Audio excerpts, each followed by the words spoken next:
The Human Cycle by Sri Aurobindo. Chapter 19. The Curve of the Rational Age. The present age of mankind may be characterized from this point of view of a graded psychological evolution of the race as a more and more rapidly accelerated attempt to discover and work out the right principle and secure foundations of a rational system of society.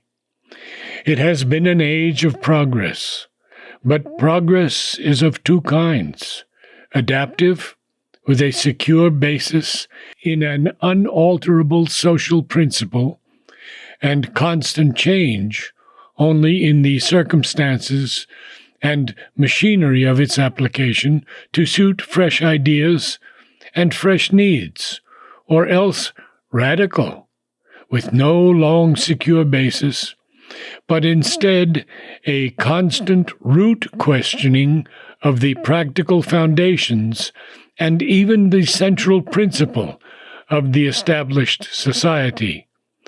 The modern age has resolved itself into a constant series of radical progressions.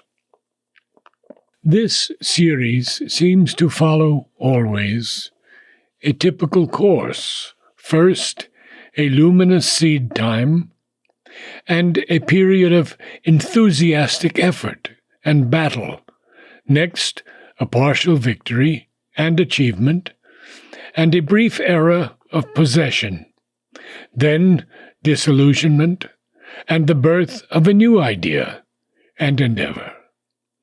A principle of society is put forward by the thinker, seizes on the general mind, and becomes a social gospel, brought immediately or by rapid stages into practice.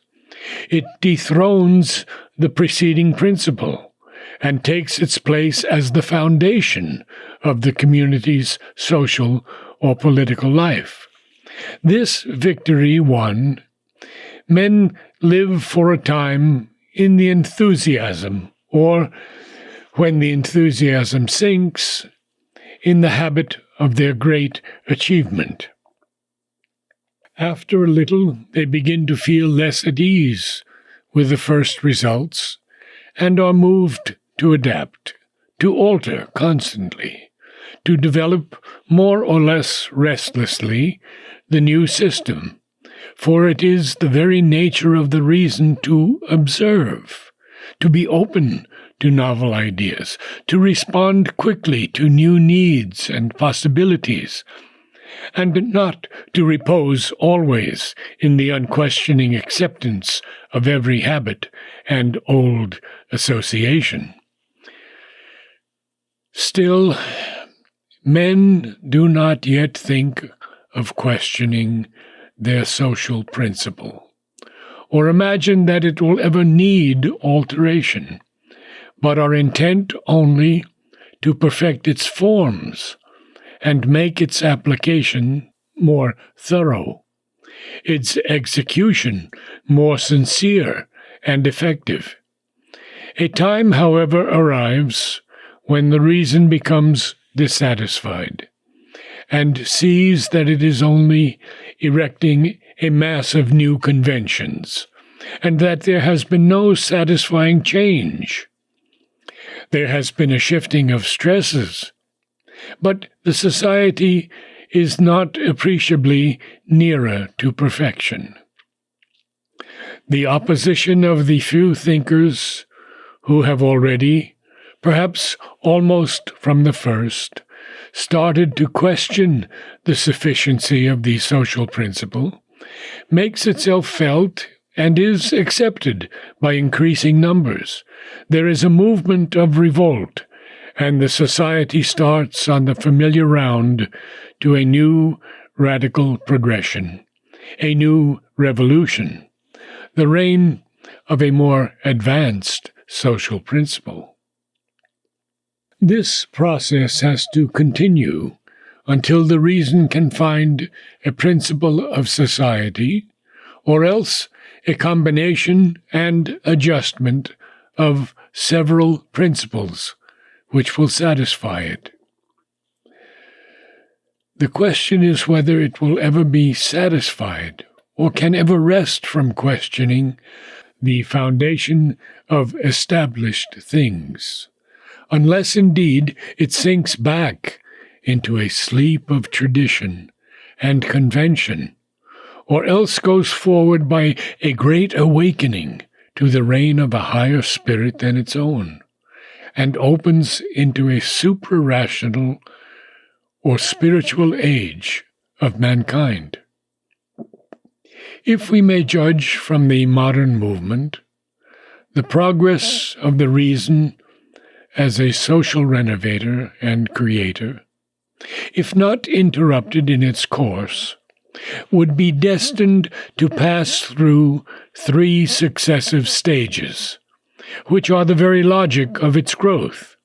The first, individualistic and increasingly democratic, with liberty for its principle. The second, socialistic, in the end, perhaps a governmental communism, with equality and the state for its principle.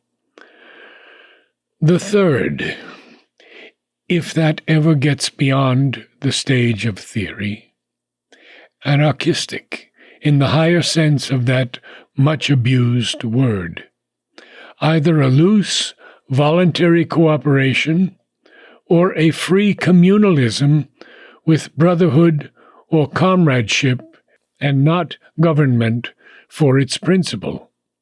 It is in the transition to its third and consummating stage, if or whenever that comes, that the power and sufficiency of the reason will be tested.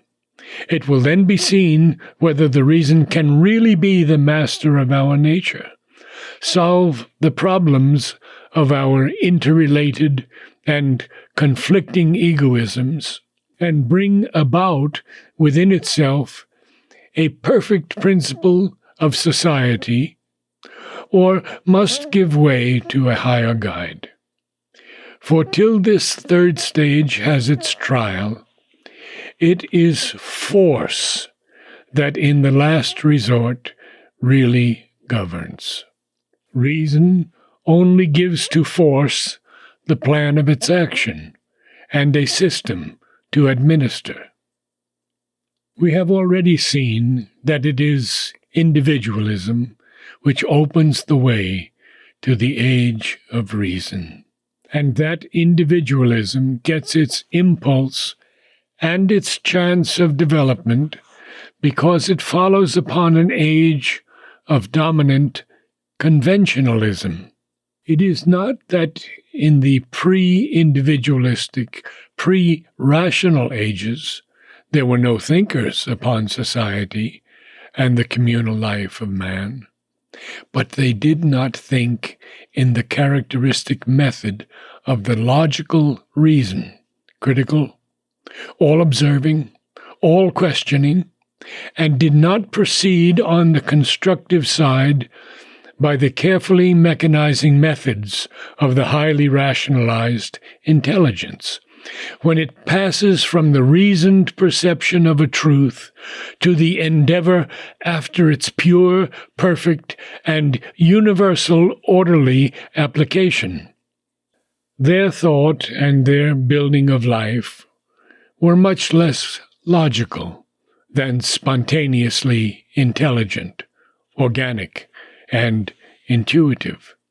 Always they looked upon life as it was, and sought to know its secret by keen discernment, intuition, and insight. Symbols embodying the actual and ideal truth of life and being, types setting them in an arrangement and psychological order, institutions giving them a material fixity in their effectuation by life. This was the form in which they shaped their attempt to understand and mentalize life, to govern life by mind, but mind in its spontaneously intuitive or its reflectively seeing movements before they have been fixed into the geometrical patterns of the logical intelligence. But reason seeks to understand and interpret life by one kind of symbol only, the idea. It generalizes the facts of life according to its own strongly cut ideative conceptions, so that it may be able to master and arrange them. And having hold of an idea, it looks for its largest general application. And in order that these ideas may not be a mere abstraction, divorced from the realized or realizable truth of things, it has to be constantly comparing them with facts. It has to be always questioning facts, so that it may find the ideas by which they can be more and more adequately explained, ordered, and managed. And it has always to be questioning ideas in order, first, to see whether they square with actual facts, and secondly, whether there are not new facts to suit which they must be modified or enlarged, or which can be evolved out of them. For reason lives not only in actual facts, but in possibilities, not only in realized truths, but in ideal truths. And the ideal truth once seen, the impulse of the idealizing intelligence, is to see too whether it cannot be turned into a fact, cannot be immediately or rapidly realized in life. It is by this inherent characteristic that the age of reason must always be an age of progress. So long as the old method of mentalizing life served its purpose, there was no necessity for men in the mass to think out their way of life by the aid of the reason. But the old method ceased to serve its purpose as soon as the symbols, types, institutions it created became conventions, so imprisoning truth that there was no longer a force of insight sufficient to deliver the hidden reality from its artificial coatings. Man may, for a time, for a long time even, live by the mere tradition of things, whose reality he has lost, but not permanently. The necessity of questioning all his conventions and traditions arises.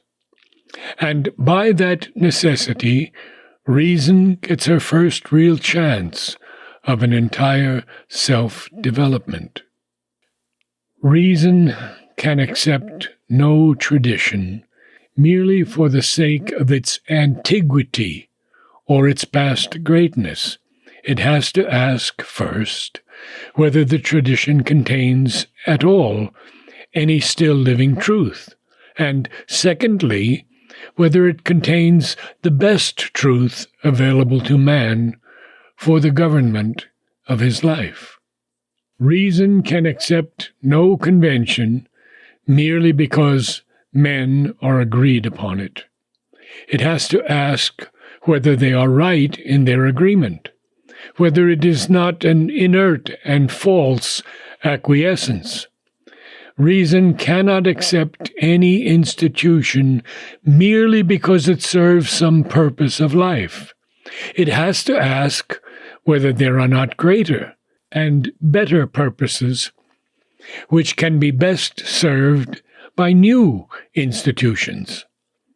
There arises the necessity of a universal questioning, and from that necessity arises the idea that society can only be perfected by the universal application of the rational intelligence to the whole of life, to its principle as to its details, to its machinery, and to the powers that drive the machine.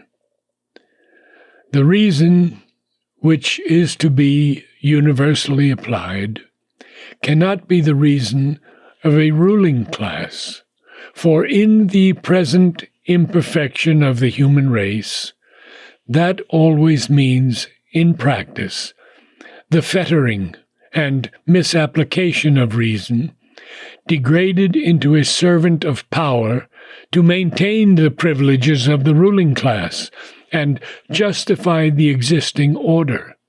It cannot be the reason of a few preeminent thinkers.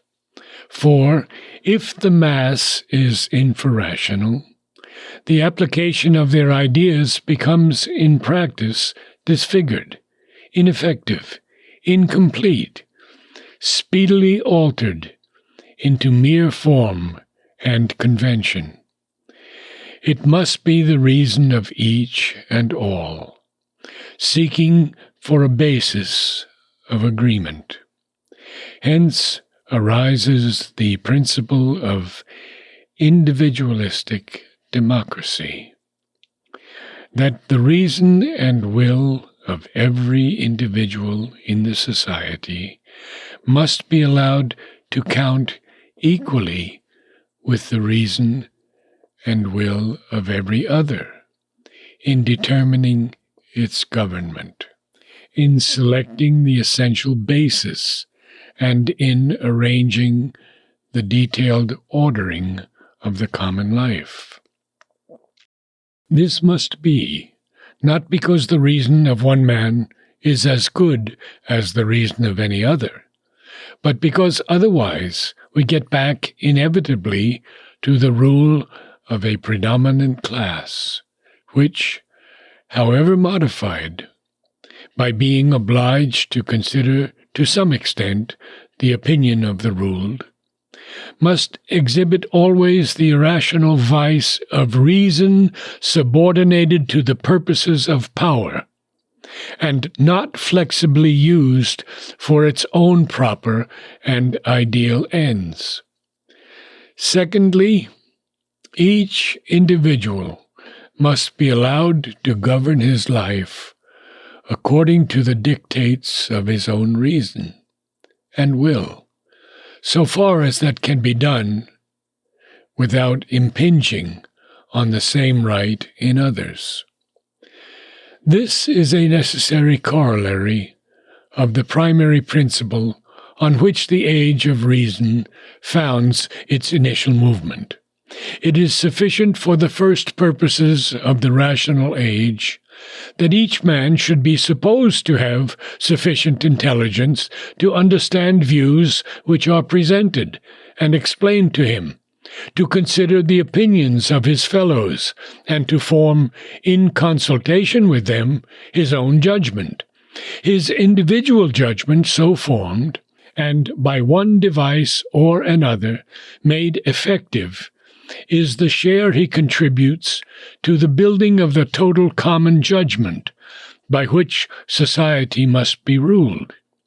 His little brick, in appearance insignificant, and yet indispensable to the imposing whole. And it is sufficient also for the first ideal of the rational age that this common judgment should be effectively organized only for the indispensable common ends of the society, while in all else men must be left free to govern their own life according to their own reason and will, and find freely its best possible natural adjustment with the lives of others. In this way, by the practice of the free use of reason, men can grow into rational beings, and learn to live by the common agreement, a liberal, a vigorous, a natural, and yet rationalized existence. In practice, it is found that these ideas will not hold for a long time, for the ordinary man is not yet a rational being.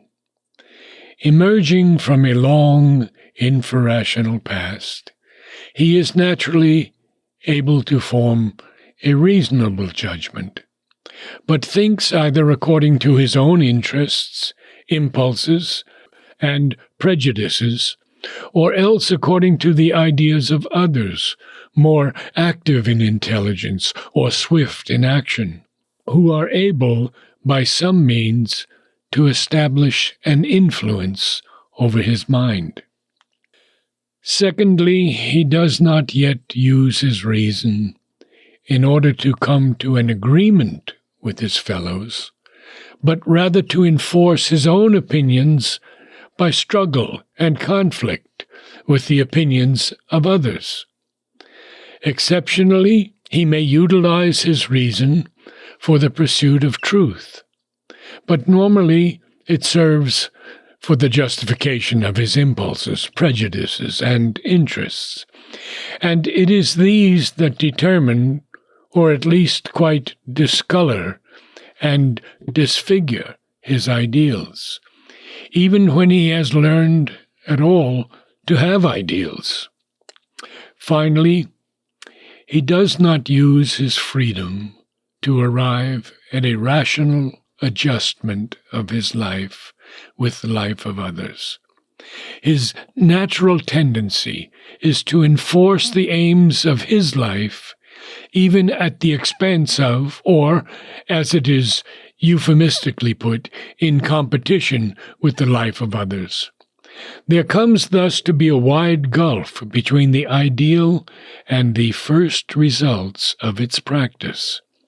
There is here a disparity between fact and idea that must lead to inevitable disillusionment and failure. The individualistic democratic ideal brings us at first, in actual practice, to the more and more precarious rule of a dominant class in the name of democracy over the ignorant, numerous, and less fortunate mass. Secondly, since the ideal of freedom and equality is abroad, and cannot any longer be stifled, it must lead to the increasing effort of the exploited masses to assert their downtrodden right and to turn, if they can, this pseudo-democratic falsehood into the real democratic truth, therefore to a war of classes. Thirdly, it develops inevitably, as part of its process, a perpetual strife of parties, at first few and simple in composition, but afterwards, as at the present time, an impotent and sterilizing chaos of names, labels, programs, war cries. All lift the banner of conflicting ideas or ideals, but all are really fighting out under that flag a battle of conflicting interests. Finally, individualistic democratic freedom results fatally in an increasing stress of competition, which replaces the ordered tyrannies of the infrarational periods of humanity by a sort of ordered conflict. And this conflict ends in the survival not of the spiritually, rationally, or physically fit, but of the most fortunate and vitally successful. It is evident enough that, whatever else it may be, this is not a rational order of society.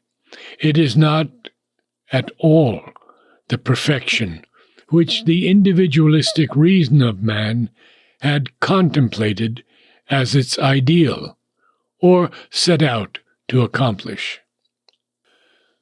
The natural remedy for the first defects of the individualistic theory in practice would seem to be education. For if man is not by nature, we may hope at least that he can be made by education and training something like a rational being.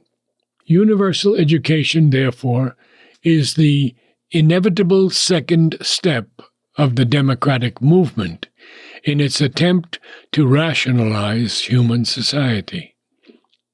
But a rational education means necessarily three things. First, to teach men how to observe and know rightly the facts on which they have to form a judgment. Secondly, to train them to think fruitfully and soundly.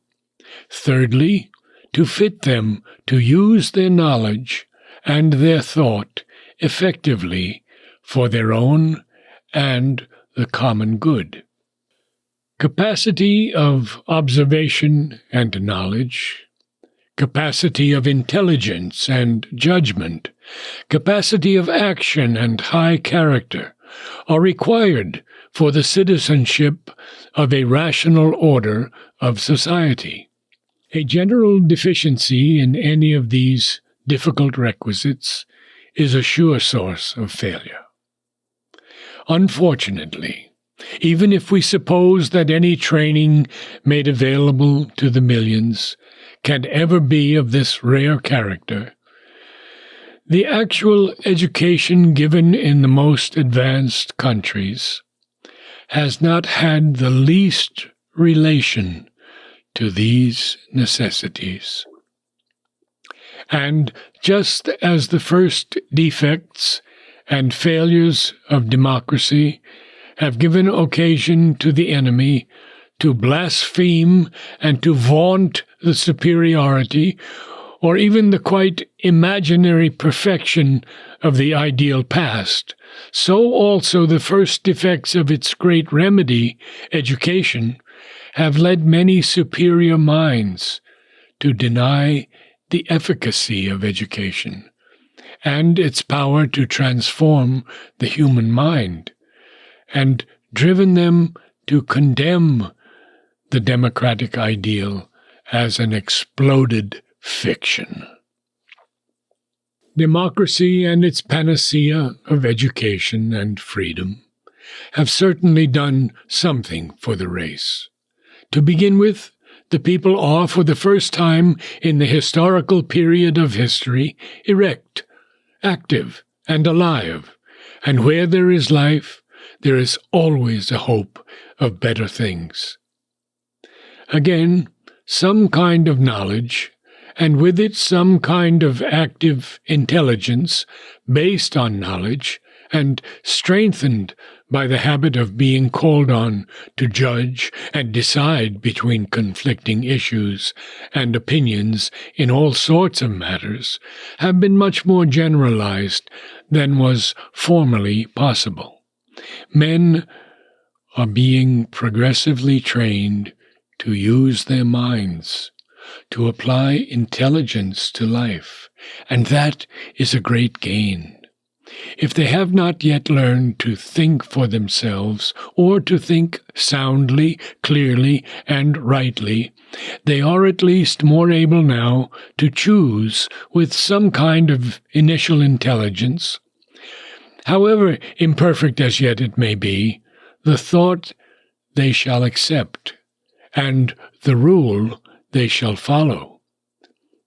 Equal educational equipment and equal opportunity of life have by no means been acquired.